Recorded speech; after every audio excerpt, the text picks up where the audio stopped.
I just felt like, if this was my life, I'd rather be dead than have to go through another day or experience another drunk with him.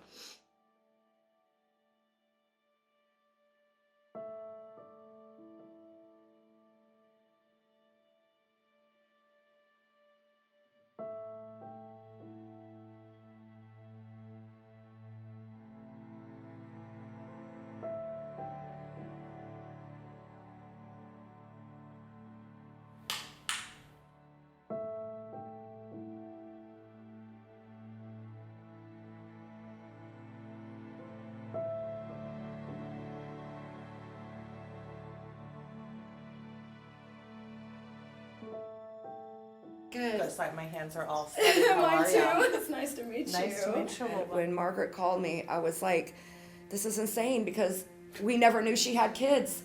Do you want to hear an insane story? So it was literally 6 weeks ago. I am at my desk at school, and I'm like, all I kept hearing in my head was Google David, Google David, Google David, just Google, Google. And I'm like, it was so over. Finally, I Googled it, and boom.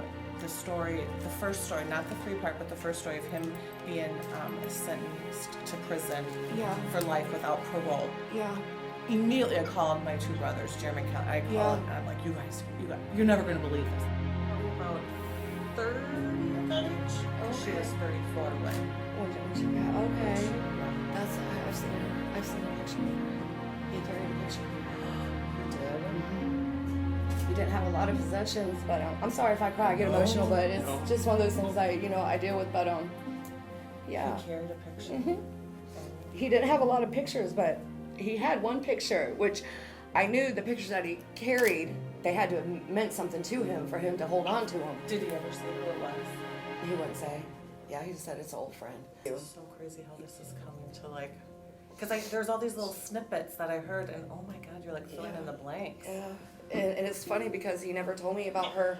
He had a picture and he had a tattoo on his chest and it said, until the end, R-E-A. And he would never tell me what that meant. I had just asked him in the beginning about what is that? And he said, oh, it's a good friend of mine. And then he never talked about a or a Rihanna or nothing. And then last 3 letters of her name. When his grandmother said Sherry, I knew that's what it was. I knew it was her.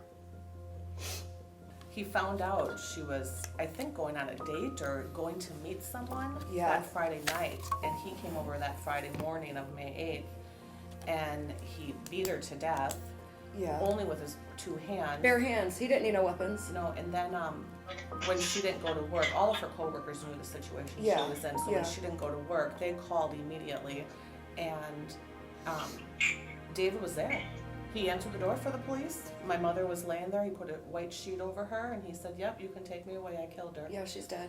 Yeah. And they just took him away, and it was not even this big deal. And then when I just think back reading your story and you saying Sherry, my heart fell out of me. I was like, oh my God, she had no clue. Man, I had no idea. She did try to fight back. She tried to fight back physically. She hit him with a hammer. And I think that's what where the did hammer story comes from, because he tried to plead self-defense that she tried to kill him with a hammer. He had a tiny scar on his finger, and he said, she hit me with a hammer. No one else in this world might not ever know or can fully say, I know what you went through, but I know your mom did. I know. Because I know she felt everything he did. And I know she felt it. And knowing she had kids the same as I did at the same age, I know that's what she did. And what makes me happy though to know is that scar. I'm like, she did that. She fought back. She tried. And and that makes me so proud to know that she didn't just lay there.